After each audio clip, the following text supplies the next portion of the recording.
Let's talk about urbanism and the common good.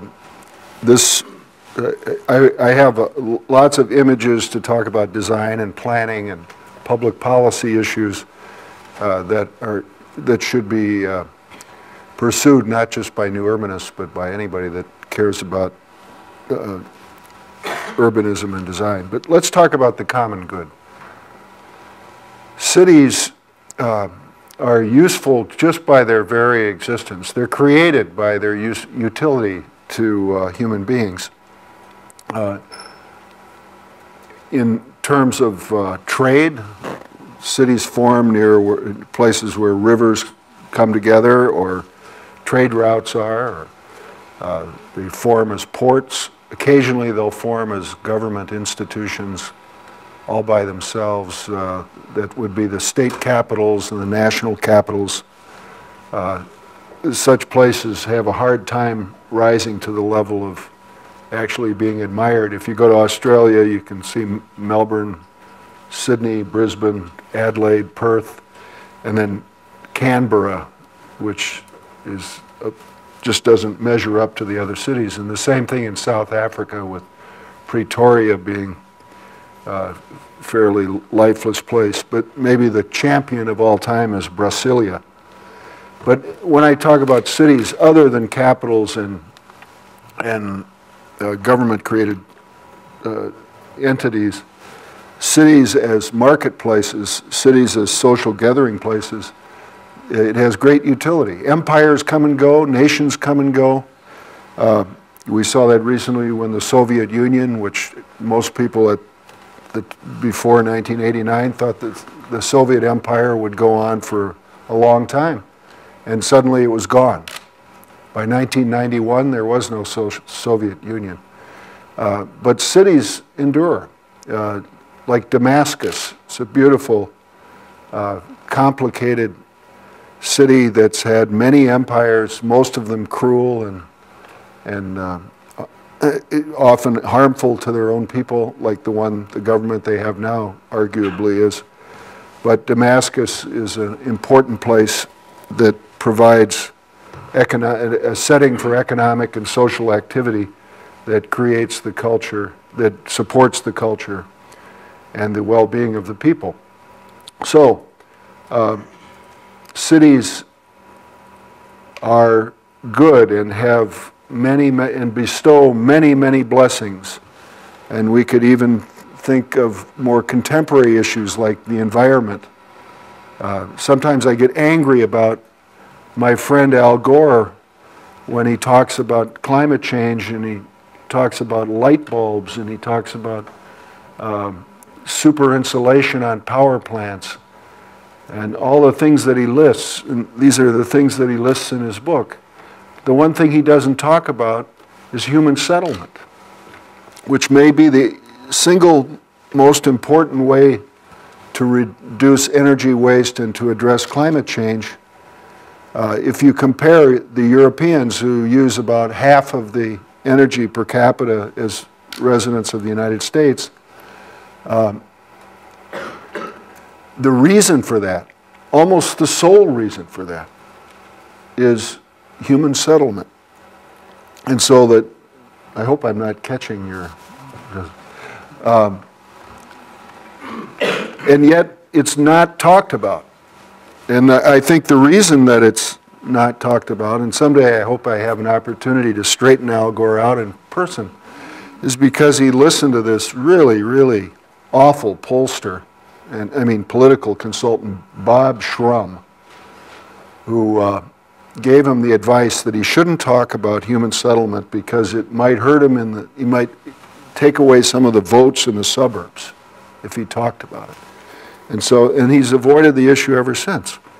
But actually cities, just by their very characteristics, by their very nature, by the complexity of the city, actually is an environmental solution. And so that's just one of many blessings. There's social blessings, economic blessings, environmental blessings. And I was asked not to use the word blessings in the title for this by somebody at Notre Dame. I was shocked when I was, I'm not a Catholic, but I actually believe there are blessings. But these are things that are for the common good. And so now, as I go through and talk about these issues, think about that there's a cascade of benefits, cascade of blessings that come just by the very existence of cities. So anyway, the Congress for the New Urbanism. I'm the head of the Congress for the, well, I'm the operational head of the Congress for the New Urbanism. The chair is Victor Dover, who's a very, very great urbanist and has classical tendencies in his planning and architecture, and is also a friend of Phil's. And let's see if I can get this clicker to work. Oh, there. So let's talk about urbanism, what was urbanism and what is urbanism today. And I'll use the word urbanism as something good, so then this isn't urbanism. This is something else other than urbanism. This is sprawl. And we usually think of sprawl as having been created by the free market, that this is just what happened. You know, if we had had a really intrusive plan to protect us, we wouldn't have this. But actually, sprawl is a creation of the government regulations. Not completely, but in large part. And the two things I want you to see here is that the streets only have one purpose, moving vehicles. The traditional purposes throughout human history in the urban context for a street is not just movement, but also selling stuff, the marketplace, the market square, the main street, and the social purpose, a gathering place for people where they can casually meet. Those purposes are eliminated because the street doesn't have sidewalks. It has 12-foot lanes. It's only for vehicles. And then, you know, I'd like to be able to, you know, suddenly enlist Milton Friedman on my side and say that the urban place is a creation of the market.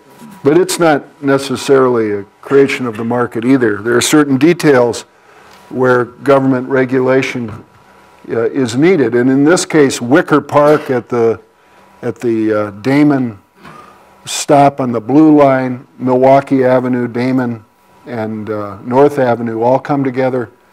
There is a regulatory structure. These buildings have to be a certain 8 feet from the curb.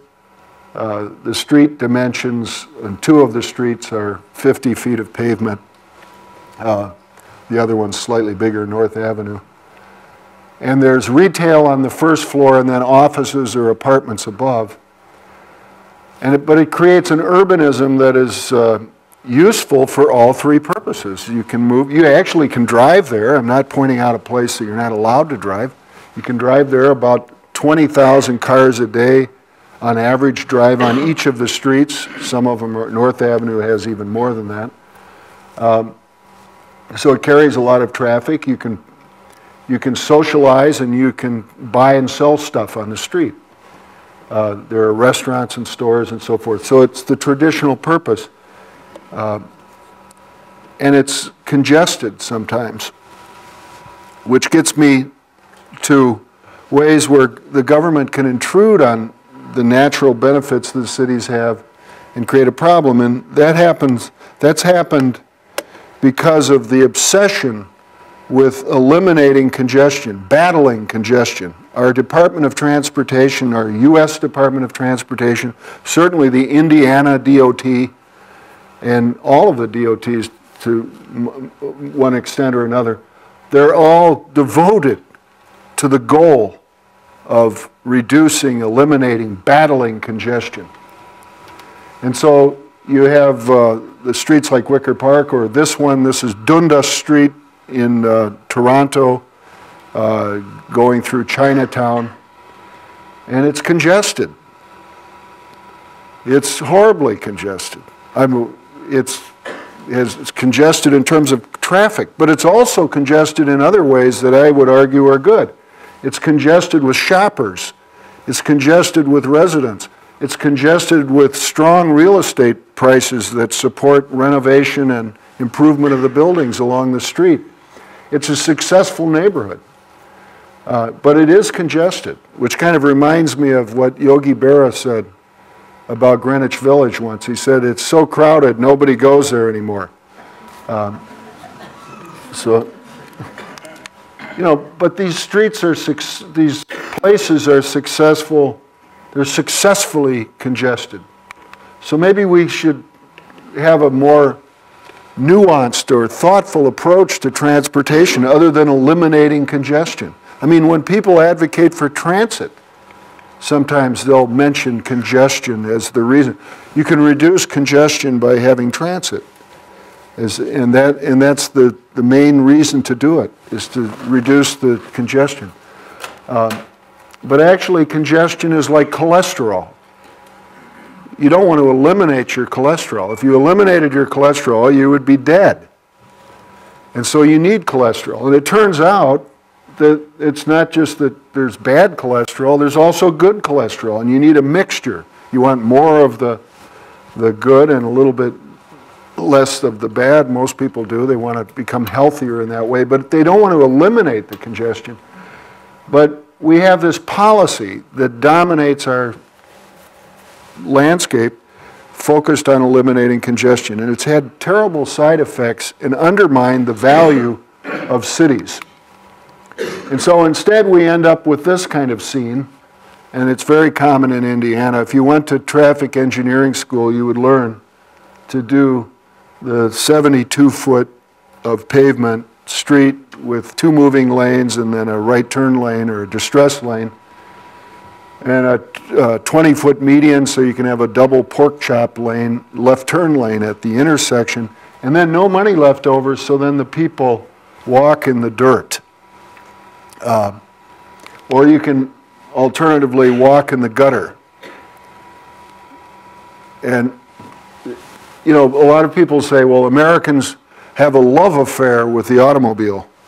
You know, I'll advocate for transit or light rail or some kind of the improvement of the train I have to take back to Chicago tomorrow morning so that it was faster and came more often.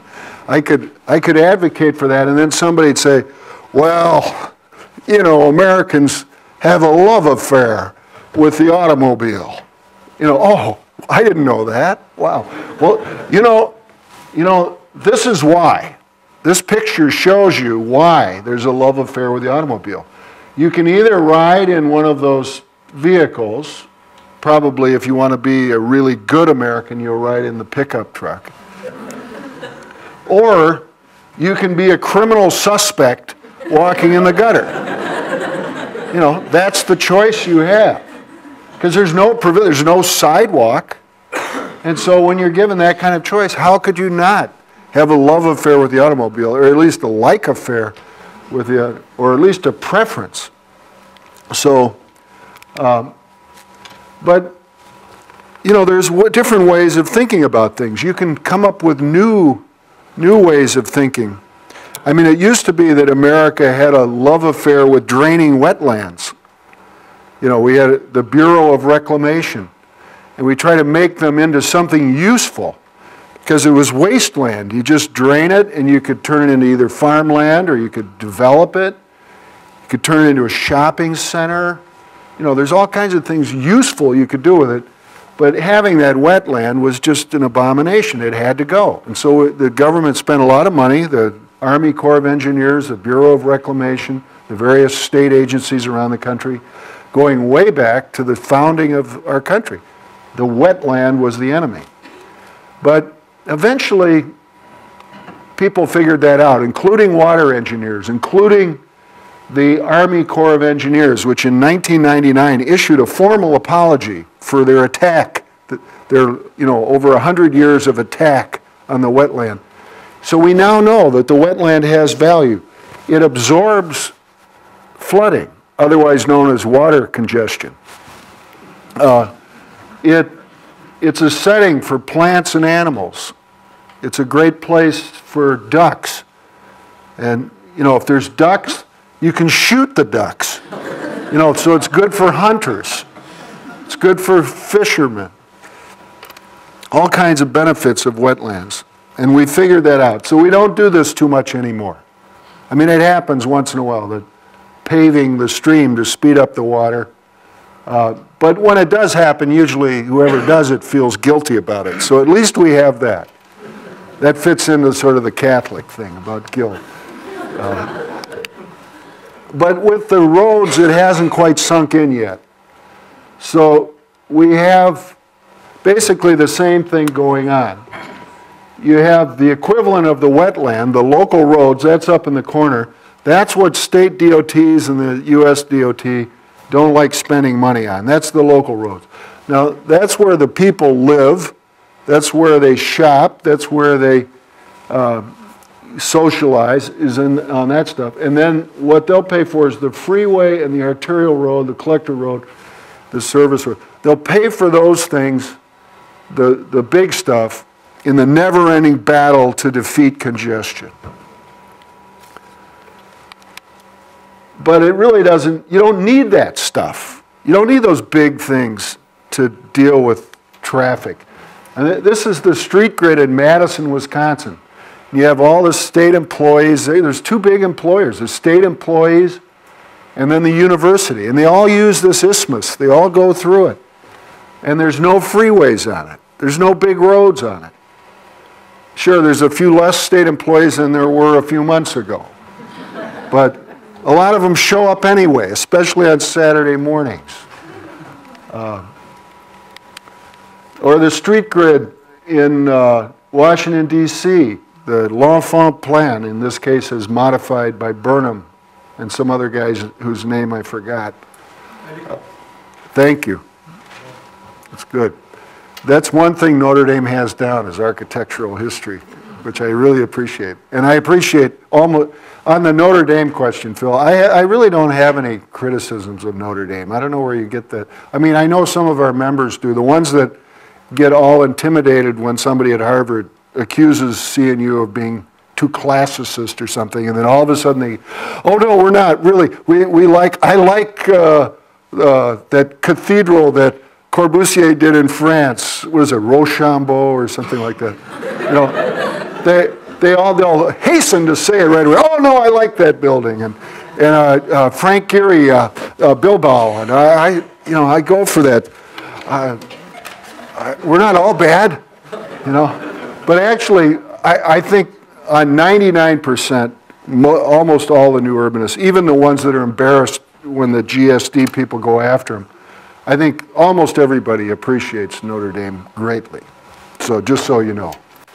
They just don't, sometimes they're abashed about it, you know, and that's not a good thing to be abashed. But anyway, so this is the street grid in DC, and let's talk about congestion, because the old street grid, which is the main way to get around DC other than riding transit itself, it's really all there is. There aren't a lot of freeways. There's a few that managed to get in, but they had a big freeway revolt in DC in the 1960s and 70s, and so almost all the freeways were blocked that were coming into the center of the city.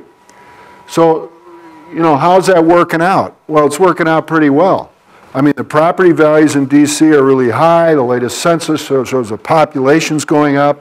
Oh, sure, it helped a little bit not to have a mayor who was addicted to crack. That helped. So, you know, the street grid wasn't the only factor. I'll admit that. But it is working out really well. DuPont Circle is a fabulous place. And Connecticut Avenue carries a lot of traffic. At rush hour, Connecticut Avenue carries traffic at 8 to 13 miles per hour during the peak half hour, when the most traffic, 8 to 13 miles an hour. That doesn't sound very fast, but the Potomac Freeway down here, it only goes at 2 to 6 miles per hour on average at peak half hour. Now at 2 in the morning, the Potomac Freeway is a lot faster. But when most people need it, it's slower. And so actually the city, the rich, complex grid of the city works better and is a great setting for human activity like living and real estate value and socializing and all the other things that go on in the city. And so we're trying to promote this along with the Institute of Transportation Engineers, ITE.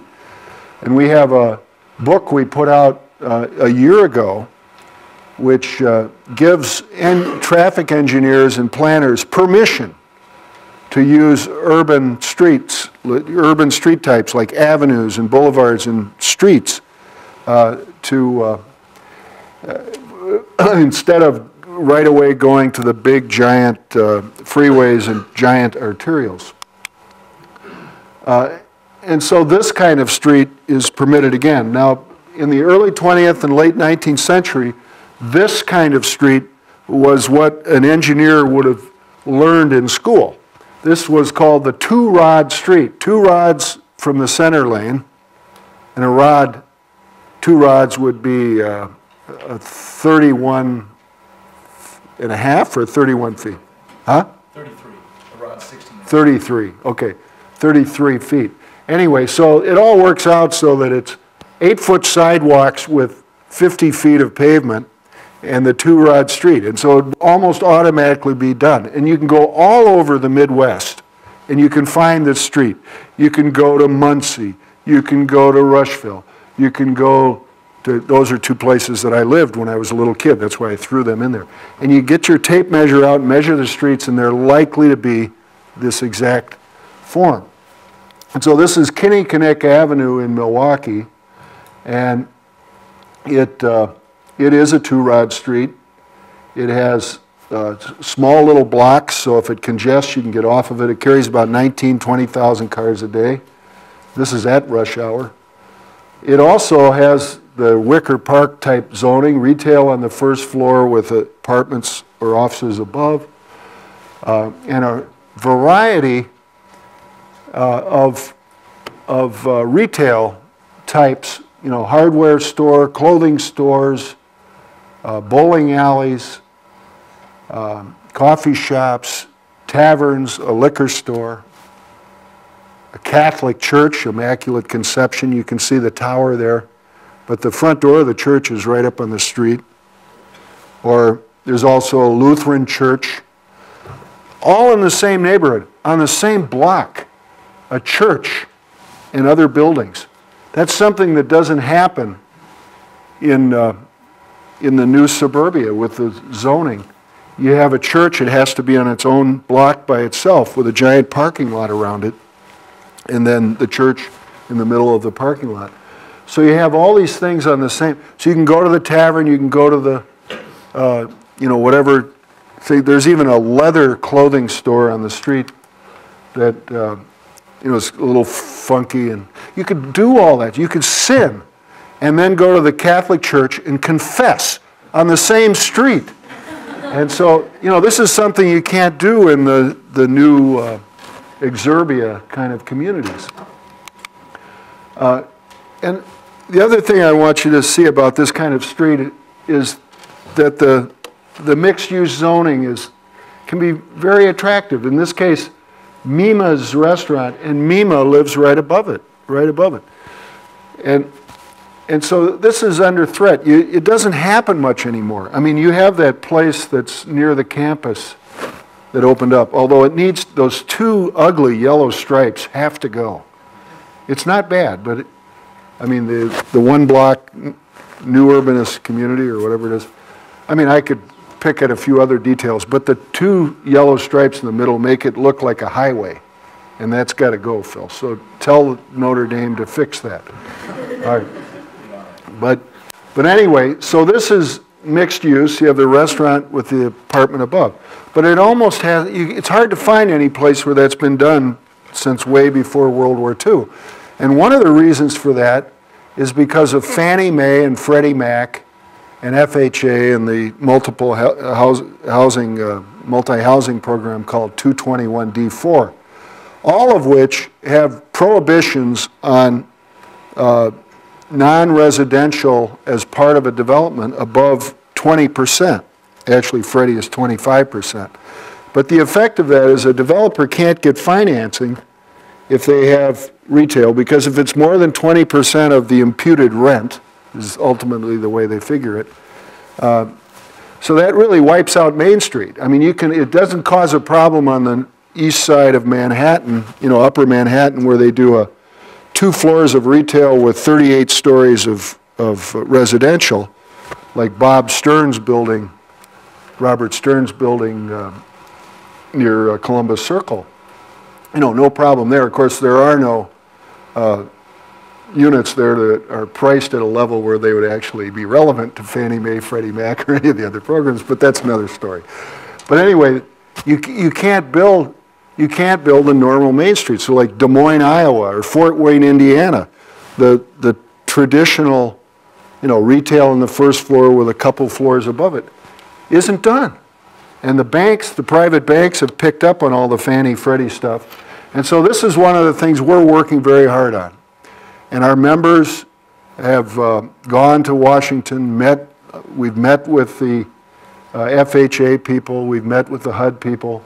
We recruited the National Association of Home Builders and the National Association of Realtors to our cause, and they now go along with us.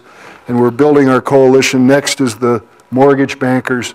And we're going to win this fight, and we're going to legalize this form again, because it's so important to the very purposes of the city, the social, the economic, and even the spiritual, if you think like Phil does. And like I sometimes do, I admit. Okay, so this needs to be changed. This is Payne Avenue in St. Paul, Minnesota. And my grandfather had a carpentry shop with 2 floors above it with apartments on it. And the bank liked it. Of course, they also liked the fact that he walked in with 40% down. So he already had 40% of the value of the building was already paid by himself. But in the 1920s, the bank liked that because he was diversifying. If his carpentry shop wasn't doing so well that year, maybe the rent works for him. But because of Fannie and Freddie and FHA and all that, it isn't done anymore. Or Oak Park, Illinois. You couldn't build Oak Park, Illinois new because of that kind of regulation.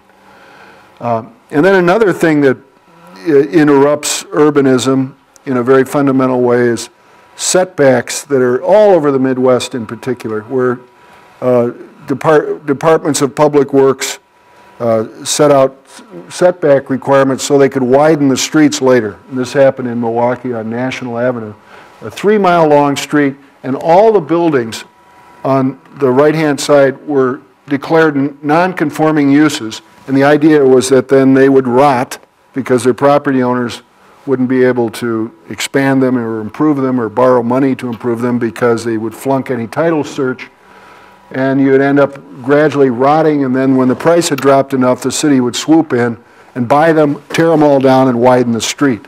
That was the actual theory behind it. And we removed all those things, and now a developer can get a permit immediately as of right if they want to build up to the building line and restore the street. And so that's one of the things that we did in Milwaukee to help create urbanism that made a street that people would want to walk on and be part of a community on. Another thing that has deadened cities is parking regulations. In the early 1960s, a parking regulation was put in place in downtown Milwaukee that required 7 parking spots for this 19-foot frontage lot, where almost all the other buildings are no more than 5 or 6 stories high, and the lot's only 70 feet deep. So you would have had to build several floors of parking, 2 or 3, at least 2 floors of parking in order to ever do anything. So nothing happened. We repealed that requirement, and then the property owner almost immediately was able to develop the site. But the specialists never stop. They're always trying to improve cities. They look at cities as sort of encumbrances in the way of utopia. And so the parking regulators were writing codes, and in this case, starting out in Ohio. And Don Shoup, who wrote a great book, he's a professor at UCLA, wrote a great book called The High Cost of Free Parking. And Don identified that in Ohio, a code was developed to answer the question of how many parking spots should you have for a bowling alley. Now, so somebody asked a planner that, an alderman probably, how many parking spots for a bowling alley? And the planner, instead of saying, I don't know, who cares, said 5. 5 parking spots per lane. Not per bowling alley, per lane. And so in the 1960s and 70s, we had the rapid expansion throughout the Midwest of bowladromes, or bowlamos, or boladroids, whatever they were. They had these, and everywhere you go, you can see, in the Midwest, you can see the Canadian thistle coming out of the parking lots for these things with the giant parking lots with a bowling box in the middle. And it just didn't work. It didn't work in the market. So they solved the one problem. The specialists came in and said, parking is the #1 issue that we have on Earth. And we will now make sure that we'll solve any parking problem that could ever develop with a bowling alley. And so they did that, and it didn't work. And so you have to think more comprehensively, because cities are complex. They're like people. They're complex. And so trying to solve a problem with this kind of ordinance doesn't work. And it doesn't work for schools either. The National School Facilities Planners Association, that isn't the exact name, but they've been meeting for many, many years, for decades, trying to upgrade the profession. And their idea of upgrading the profession is to require larger lot sizes for schools. If if you have a school that would be on a 1-acre lot, you can upgrade it by making it a 2-acre lot, and so forth. In this case, you have the Arkansas one, which exceeds the national standard, which is 30 acres for a high school, 20 acres for a middle school, and 10 acres for an elementary school. Keeping in mind, Phil, that Wrigley Field is what, 8.2 acres? Right. 8.2 acres. So the standard is, the minimum size for an elementary school is bigger than the lot that Wrigley Field is on, according to the National Association of School Facility Planners. So in Arkansas, when Bill Clinton was governor, he was trying to upgrade Arkansas. And so in order to make Arkansas better than the other 49 states, they went with 35 acres instead of 30. Anyway, but the result of, at CNU, we're attacking this. We were part of a Green Buildings attempt at a neighborhood development standard, and there are all kinds of issues surrounding that, which I won't get into maybe until later if somebody asks about it.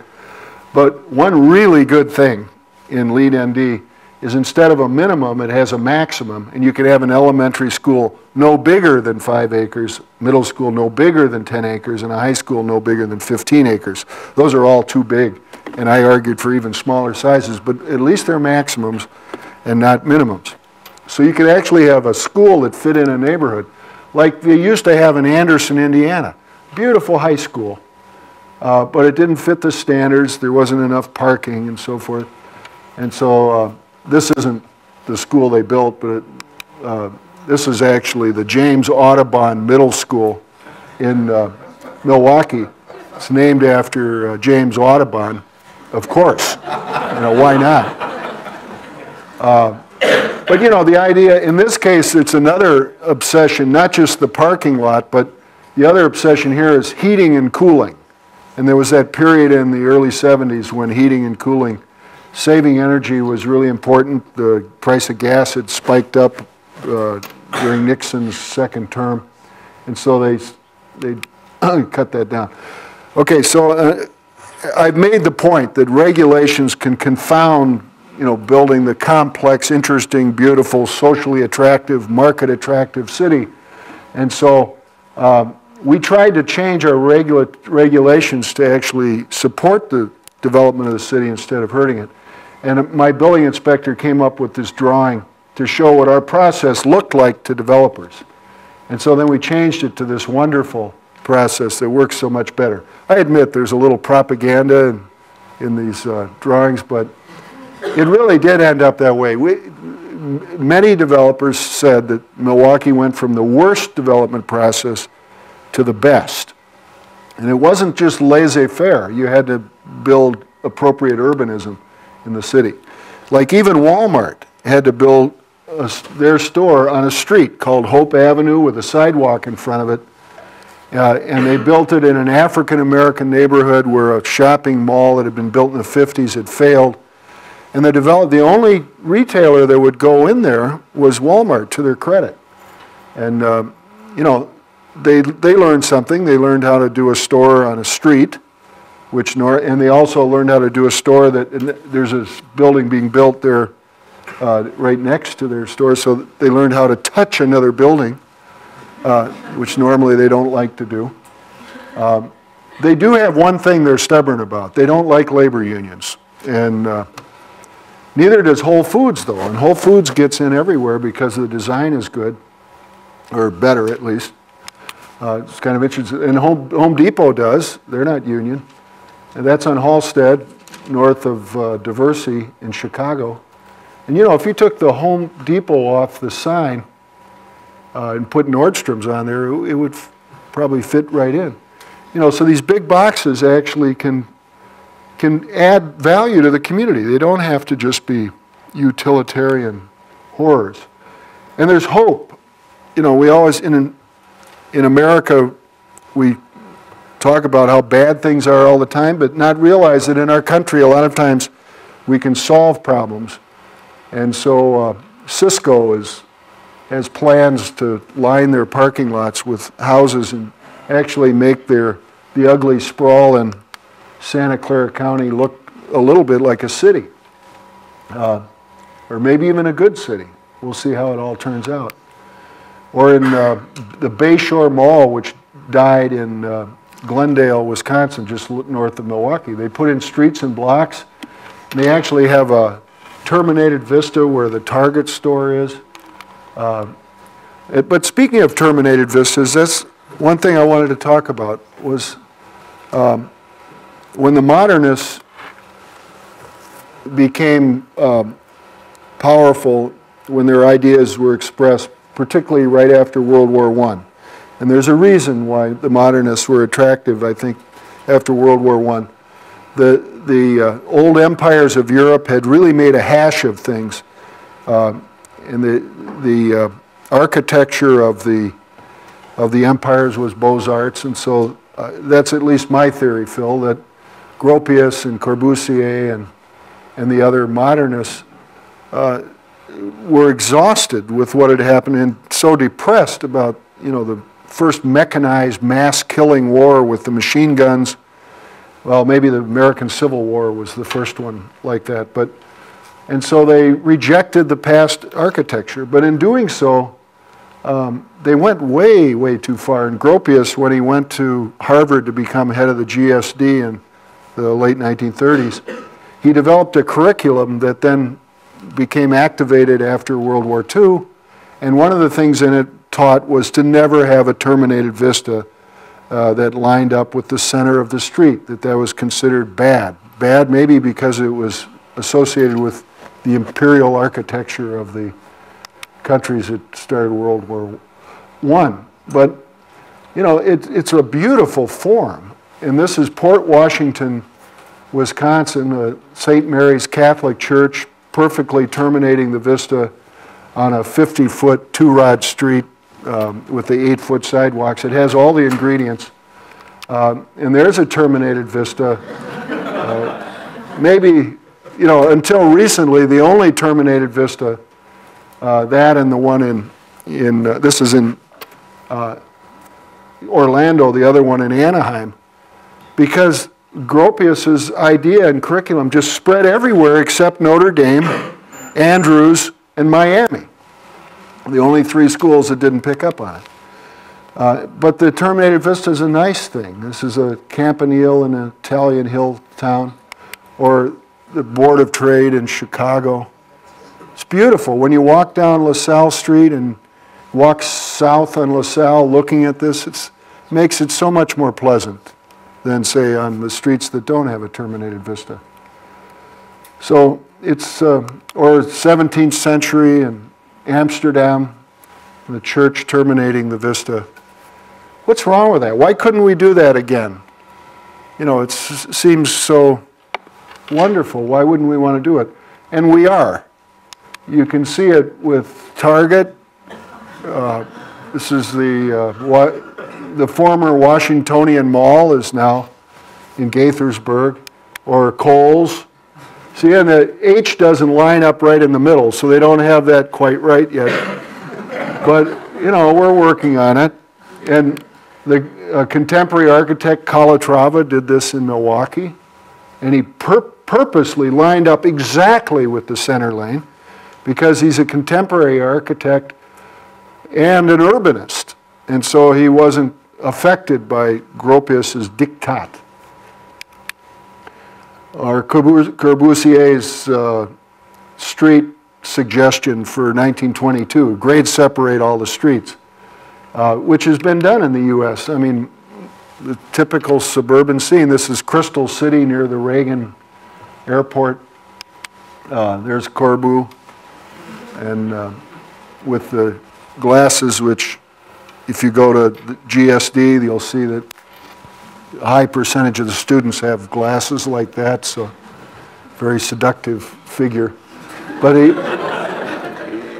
this is the west bank of the Seine. What would have been his plan for that, but it wasn't implemented. It was defeated. But the guy who really did it, who carried it out, was Oscar Niemeyer, who's still living. Some good architecture here and there, like the best modernist building in Paris, the French Communist Party headquarters. He did that, and he donated his fees because he's a communist. Anyway, but he did Brasilia. And Brasilia has mostly grade-separated streets. And it's the most sterile place on earth. You have to go to the slums outside the city to find a good restaurant or a nightclub because the city is just sterilized. It's a city that's just for traffic. The effects of these policies, and I'm going to move very quickly through this. Anybody want to guess what city this is? Just anybody? I'll tell you then. This is Woodward Avenue. Does that give you a hint? Detroit, that's right. And 1946, and the sidewalks are packed, and they have their 300-plus mile streetcar system. It has the third biggest skyline in America, 3 department stores, Kearns, Crowley's, and Hudson's, the second largest department store in America at that time. And then they started battling congestion, and they created a city that doesn't have a big problem with congestion anymore. And Hudson's is gone. Now this is Berlin. In May of 1945, they lost the war. The Red Army has just conquered them using tanks and weapons and ammunition, a lot of it made in Detroit, which was the most productive city during World War II in terms of producing war material. And about 70% of Berlin's buildings were either destroyed or damaged so badly they had to be razed. And now this is Berlin today. This is Potsdamer Platz, which was empty in 1989 because the wall was there. Or let's go to Warsaw at the end of the war. And Hitler had declared that Warsaw should be razed, and they razed almost every building in the city. They didn't raze the beautiful Bristol Hotel, because the Bristol Hotel was where the Wehrmacht was staying. And that's sort of the equivalent of the Drake Hotel in Chicago. But it was all built back. This is the old town, which was leveled. There was nothing there. Even the communists, by 1955, this was all rebuilt by the communists. Even they rebuilt the city with as inefficient a system as they have. But Detroit, the city that won the war, you know, if you didn't know anything about World War II, and you went to Rotterdam, Dresden, Stalingrad, now Volgograd, Hamburg, any of the places that were almost totally destroyed in World War II, and then go to Detroit. You'd think Detroit was the epicenter of World War II. It's, about 35% of the land that had buildings on it in 1960 doesn't have buildings on it now. Now, there's a lot of reasons for that. One of them that's often given as well, the car industry. They were too much of a one employee, one industry town. Well, Torino, Italy was a one industry town, Fiat. And they don't do much car manufacturing in Fiat. In Torino anymore. They do have some car part plants still there, but it's mostly gone. But the city's beautiful. They didn't spend billions of dollars building autostrada through the middle of the city. They didn't rip out their streetcar system. And so the city is revitalized and repurposed today. But Detroit sits there in ruins. Those are pheasant. And you can't hunt them unless you're an off-duty cop. Can't even do that. But and this is, look at this. With the Remsen, the stuff they've tried has failed. Trying to turn it into, a utopian city overnight, turning it into Brasilia with the Renaissance Center. And now the latest thing, they always reach for the magic solution, the throwing the bomb on 4th down at the end of the game. So now the latest one is agriculture. There's 140 square miles in Detroit. They say, well, about half of it could be agriculture.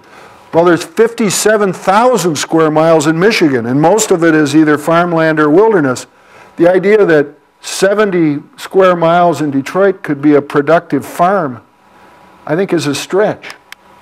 Farming can be good. Madison has a farm market, and that's pretty cool, and that's where we're having our Congress in June. And there's sort of a transect of urban farming. You can farm in your window, and that'll give you a couple, 3 days of supply of tomatoes, or and it can be patriotic during time of war. They had roof gardens.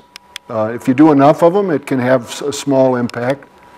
But what it's really about is distribution. And Will Allen, who's a farmer from Milwaukee, he lives in Milwaukee. He's got maybe 20 acres under production in Milwaukee and about 800 acres under production outside of Milwaukee and out in the hinterland. And he produces vegetables, which he sells, but he also is into food distribution, and so he deals with the bodegas, or the little grocery stores. And he's into making money, so on Wednesdays he goes to Lincoln Park and sells vegetables at a premium to the carriage trade at Lincoln Park, near my son's old high school, Parker. But he's practical about it. He's improving. The objective is better nutrition for people that weren't exposed to the opportunity to have it before. And he's achieved that because he looked at the whole system. He didn't just have an idea of trying to turn a city that has had problems into a farm.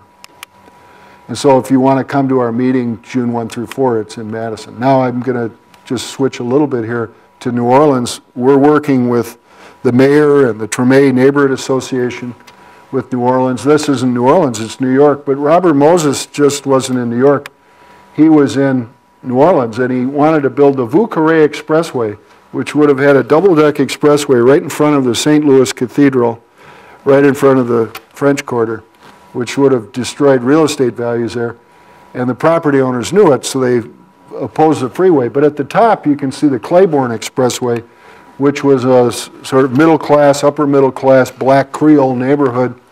This is in 1947, and Louis Armstrong lived there.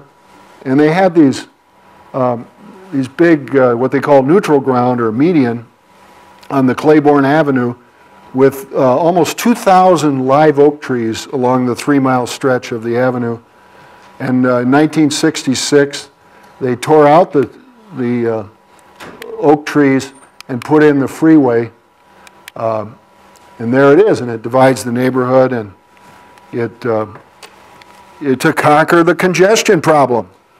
And so it went from 200 and some businesses on the street now to 27 the last time we counted, because it's really ugly. It's really discouraging to live near that thing, and it doesn't work at rush hour. It congests at rush hour. It doesn't work very well. So we want to restore the old St. Bernard Circle, and maybe even put in a streetcar like this one in Barcelona. But you know, the money keeps getting spent on stuff like this. And it's unpleasant, so you build these walls next to it, which is the only surviving technology of the old East German Republic. You can see the prototype for the sound barriers here. And if Erich Honecker came back to life, he'd be lost in Berlin, but he could go to San Antonio. This is Martin Luther King Drive in San Antonio. But things are changing very quickly. In 1973, the West Side Highway in New York fell down about 40 years after it was built. And now there's just West Street there. It opened up the views, and so the real estate values went up. Everything got better. And the Embarcadero, which was damaged by an earthquake in '89, now back like it was with the streetcar. And lots of good things happened. In San Francisco, so they added about 1,800 units of affordable housing, if there is such a thing in San Francisco. And in Milwaukee, without an earthquake, we got rid of this freeway, which had, right there, if you look at the big parking lots, that's where we wanted to put Phil's baseball stadium, right there. Because the freeway had influenced the real estate market and made Milwaukee a great place to park a car. So your cars could park right next to the river and gaze out over the river throughout the day. So we've replaced that with just an ordinary boulevard, and there's a lot of development, more than twice as much housing as there was 15 years ago. Not so much in the actual road corridor, but around the road corridor, where a lot of stuff has happened, including Manpower moved their headquarters there. And in Seattle, they're contemplating trying to urbanize their city. This is the Alaskan Viaduct, which has been damaged. We met with the governor and her people, and they said, well, you know, we're a big city. We can't live without this freeway. We said, well, wait a minute. Vancouver is just a little over 100 miles north. They don't have any freeways. Are they really suffering? I mean, they probably have the most buoyant real estate market in North America. So, but maybe they are. So let's give them a freeway and see how that works for them. Or we could go to Paris, you know, and see how it works for them. And so I just wanted to invite you to come to CNU June 1 through 4. We have a few brochures about the meeting we're having. And Bill Cronin, who wrote the great book about Chicago, the Nature's Metropolis, will be one of our speakers, as will Ed Glazer, who's a conservative economist who loves cities. He wrote a book called The Triumph of Cities.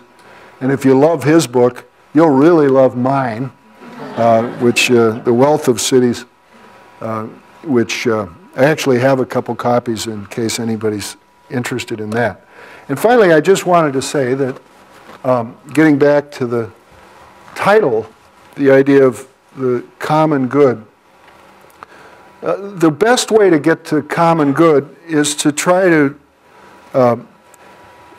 think about the way factors interact and interplay, and that's that cities are complex, and that in order to unlock the blessings of the city, you need to deal with it as a complex place. And that means thinking about other people and thinking about people in various groups and individually. And you think about how the built environment interacts with people and what makes them happy. And you don't let specialties overwhelm the complexity of the city, be it parking or even environmentalism, which can also take on its own piercing specialty, which I've already complained enough about Al Gore for one night. And to look at cities as places that are that have value that can be unlocked if you open your eyes to it. And it's been that way throughout human history. If you're religious, maybe you should think about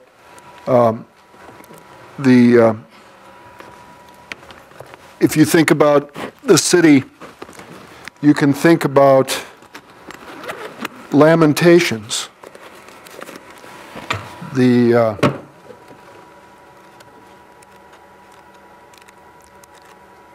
first chapter, and it's not a very big book, the first chapter, first 2 verses of Lamentations, which is the way I thought about cities as a minister's son when I got into politics. I got into politics as part of the anti-freeway movement, as the freeway rebellion that we had in the 1970s. My state representative wanted to build a freeway right through the middle of a park on the south side of the Milwaukee called Jackson Park. And my sister lived right across the street from the park, and she didn't like that. And I didn't live near the park, but I listened to my sister. She's my older sister, so I listened to her. And I looked at the park, and I agreed with her. And she called up the state representative, and he blew her off. And she knew I was kind of interested in politics. She said, well, John, why don't you run against him? And I did, and I beat him. And then I was in the state senate, and then I decided to run for mayor. And one of the themes that I had when I ran for mayor was that cities are really good and they have many blessings, and that cities aren't about pathology. And it seemed like a lot of people that talked about cities, particularly political figures, would talk about the pathology of the city. You know, that the city was in terrible shape and they needed to be mayor because the city was in such bad shape, and that somehow they needed more, especially needed more money from the federal government and the state government. And cities have never gotten much money from the federal government, for anything good anyway. Less than 5% of most municipal budgets is federal, and most of that is housing, public housing rent subsidy money, or the block grant program, the last remnant of Richard Nixon's revenue sharing program. So anyway, everything was about failure. And I went to a U.S. Conference of Mayors meeting right after the Rodney King episode in LA, and they had this $2.5 billion riot in South Central LA, and we had an emergency meeting of the advisory board, the governing body of the U.S. Conference of Mayors, and I was on it because Milwaukee was a big enough city, they had to put me on it. And so they go around the room, and the idea was, how can we exploit this disastrous occurrence in LA to have an urban agenda from the federal government? And when it was my turn, I said, that's ridiculous. We're going to sell the city by telling everybody we're about to burn to the ground? Can you imagine what property investors and everybody else, federal government, give us money or we're about to burn up like LA. We want more money. I mean, I thought it was such a terrible thing. And the money that we were getting from the feds were for things that, a lot of them were bad, like freeways. So anyway, that's when I remembered Lamentations. So I went back. I want to read you this, and we'll close on this. How lonely sits, how lonely sits the city that was full of people. How like a widow she has become. She that was great among nations, princess among provinces, has become tributary. She weeps bitterly in the night, tears on her cheeks. Among all her lovers, she has none to comfort her. All her friends have betrayed her. And that describes what I think the situation was with American cities in the 30 or 40 years after World War II. And it's changing. People are starting to understand that cities have real value, and they do. And I'm very glad that Notre Dame's architecture school understands that, and I hope the love for cities spreads throughout the entire campus, through all the various departments, and then on through the entire United States. Thank you very much.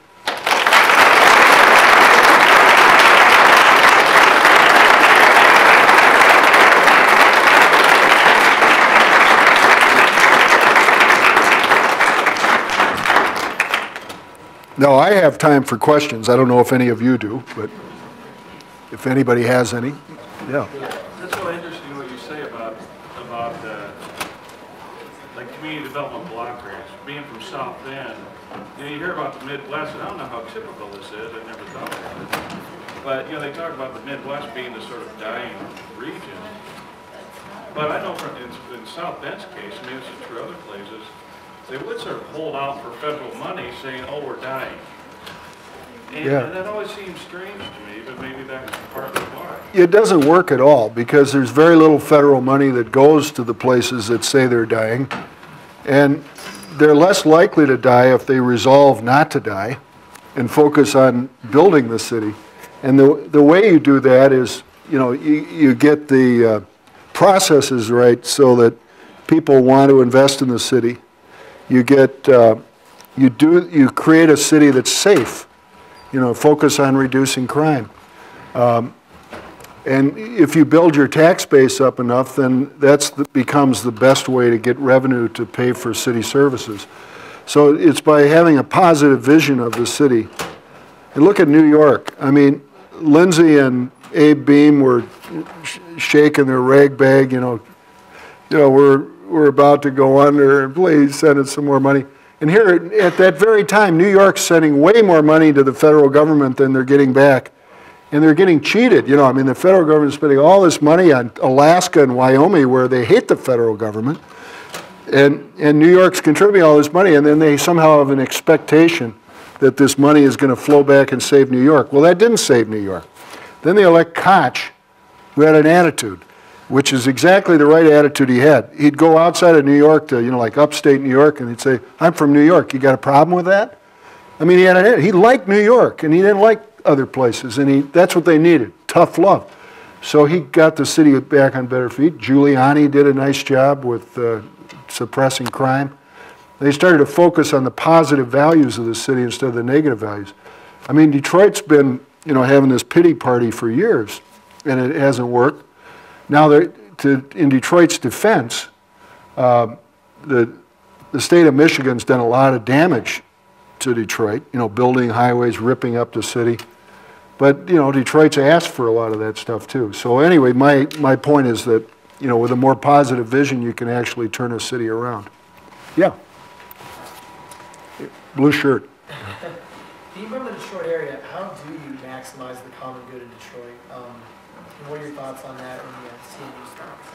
Yeah, I mean, I don't think you can do it by, slogans. And although I did really think that Super Bowl commercial was cool. And it kind of emphasized the beautiful Art Deco buildings that there are in downtown Detroit with, who's the rapper? Eminem. Yeah. So, I mean, that's kind of the, if we all feel better about ourselves, things will get better. But I think with Detroit, there's a lot of low-hanging fruit they could harvest that would help them, other than turning the city into a farm. And if they could recode the city so that it was easier to develop good urbanism there. They could allow parking on the streets. Gratiot is one of the big streets in Detroit. You can't park on most of the distance of it. It's already, part of it is 6 moving lanes already, and you can't even park on the 7th and 8th. And all the stores are closed along it. Well, that's one of the reasons. So they're so worried about defeating congestion. They still have 2 freeways that they're planning on maybe building someday. Thank God they don't have the money to do it right now. They could get rid of a lot of the one-way streets. A lot of the city was turned into a freeway ramp, extending the ramps into the city. And they've eliminated blocks and created super blocks. And the code is, in the development processes are terrible. And then one other example of how they kept doing the wrong thing. In 1997, Rodney Slater had been appointed DOT secretary by Clinton, and he was doing a caravan tour across the country in a big bus. And he went to Detroit, and then his next stop was Milwaukee, and I had breakfast with him. And he was all, I said, how's it going, Rodney? And I'd known him for years. How's it going, Rodney? So then he says, oh, great, I just was in Detroit, and I'm going to give them their #1 priority. I said, what's their #1 priority? He said, well, there's this little section, 6 blocks coming down from the Ambassador Bridge, where it's not connected to the freeway system. You know, and there was. And it was a place where you could buy gas, potato chips, cigarettes, you know, T-shirt maybe, Tiger T-shirt. You know, it was just a little kind of clumpy looking place. And the Public Works Department in Detroit, that was their #1 priority, to close the gap. So that way you would never have to expose yourself to Detroit, I guess. I guess that was the theory behind it. And Mayor Archer endorsed that. And he didn't understand. When the next time he came to Milwaukee, he gave a speech about 6 months later. I sat down with him and said, do you realize what you're doing? You have this little, sure, it's not pretty, but that's the little bit of tax base you have from people coming off that bridge, and you're erasing it. And he said, I think I understand what you're talking about. But then he didn't do anything about it. Other stuff intervened, and he just never got around to it. But that's the kind of stuff Detroit has done. You know, just one bad decision after another. Do you think this is a victim of the big three, pressures from auto companies to emphasize cars as opposed to, you know, I think there was a little of that. You know, like Pole Town, that was the Polish neighborhood in Detroit, and Coleman Young.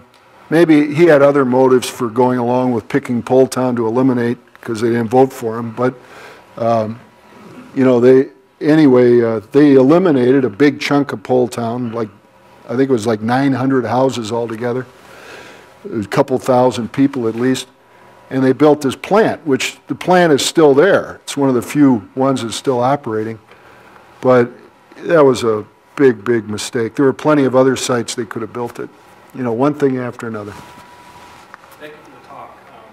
I didn't know that you came from the highway revolt sort of era. I've been reading through some of the great screeds from that period, like Superhighway, Super Hopes, and Great American Motion Sickness. These books have great titles. Now, I'm not anti-pavement.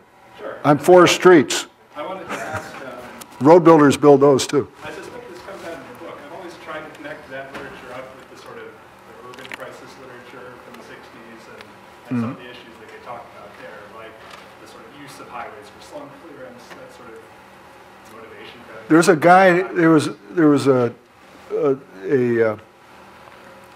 urban thinker, Ed Banfield, Sure. and he influenced me. I read his book, the book that was his bestseller, and that influenced me. About, connection to different issues, like Alfred Hirsch's book on Chicago, The Making of the Second Ghetto book, where he emphasizes sort of housing shortage, and that was one of the reasons why the sort of sprawl street development got started there, right? Because there was a sort of shortage of housing stock.